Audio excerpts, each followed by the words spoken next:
সমাবেশের দলে দলে রাজ্য জুড়ে আওয়াজ করো 26 এপ্রিল ব্রিগেড চলো। রাজ্য জুড়ে আওয়াজ করো 26 এপ্রিল ব্রিগেড চলো।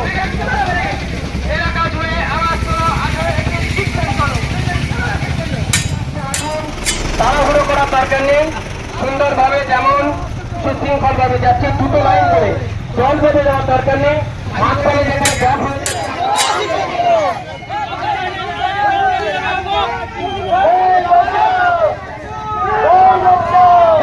বিজেপি সরকারের নতুন ওয়াকাফ আইন মানছি না, মানব না।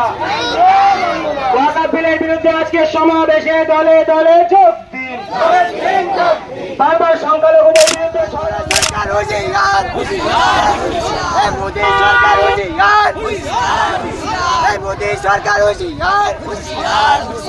কেন্দ্র সরকার ওয়াকাফ বিলের আইনের বিরুদ্ধে আমাদের সংগ্রাম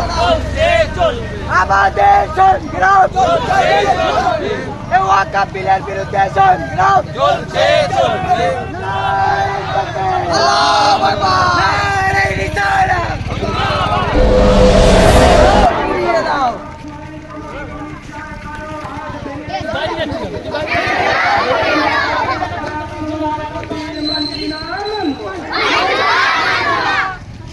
সম্প্রীতি দেশে সাম্প্রদায়িক ছড়ানো হচ্ছে কেন? বিজেপি তুমি জবাব দাও, জবাব দাঙ্গাবাজ বিজেপি সরকারের নতুন ওয়াকাফ আইন মানছি না, মানব না। ওয়াকাফ বিলের বিরুদ্ধে আজকে সমাবেশে দলে দলে যোগ দিন। বারবার সংখ্যালঘুদের বিরুদ্ধে ষড়যন্ত্র হচ্ছে কেন? বিজেপি সরকার জবাব দাও, জবাব চাই। দাঙ্গাবাজ নরেন্দ্র মোদীর কালো হাত ভেঙে দাও, পুড়িয়ে দাও। দাঙ্গাবাজ অমিত শাহের কালো হাত ভেঙে দাও, পুড়িয়ে দাও। কেন্দ্র সরকারের কালা কানুন ওয়াকাফ আইন মানছি না, মানব না। সম্প্রীতি দেশে সাম্প্রদায়িক ছড়ানো হচ্ছে কেন? বিজেপি তুমি জবাব দাও, জবাব চাই।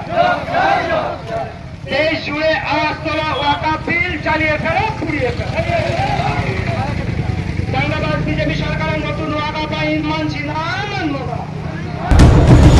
রাখতে হবে, তাই কাগজ জোগাড় করা। এখন আপনার 200-500 বছর আগের যে মসজিদ, কবরস্থান, আমাদের এই কবরস্থানের কাগজ কার কাছে আছে? কোথায় পাবে? দিল্লি জামে মসজিদের কাগজ কার কাছে আছে? টিপু সুলতান মসজিদ, ধর্মতলার কাগজ কার কাছে আছে? এই কাগজ খুঁজতে এরা ব্যস্ত করে রাখে। আসলে এদের অন্য কোনো কাজ নেই, এরা কাজ এই কাগজ খুঁজতে ব্যস্ত করে রাখে আর লাইনে দাঁড় করিয়ে দেওয়া। আপনারা জানেন কিছুদিন আগে নোটবন্দি করে কালো টাকা উদ্ধার করবে, সে তো হলোই না। 1.5 শতাধিক মানুষ এই লাইনে দাঁড় করানোর কারণে তারা মারা গিয়েছিল নোটবন্দিতে। আমরা অনেক কষ্ট সহ্য করেছি। আমরা এই সাম্প্রদায়িক সরকার, বিজেপি সরকারকে আমরা আর চাই না। আমরা চাই সাম্প্রদায়িক মুক্ত একটা সুশাসন আমাদের দেশে কায়েম হোক, এটা আমাদের লক্ষ্য উদ্দেশ্য। যাই হোক, সময় খুব স্বল্প।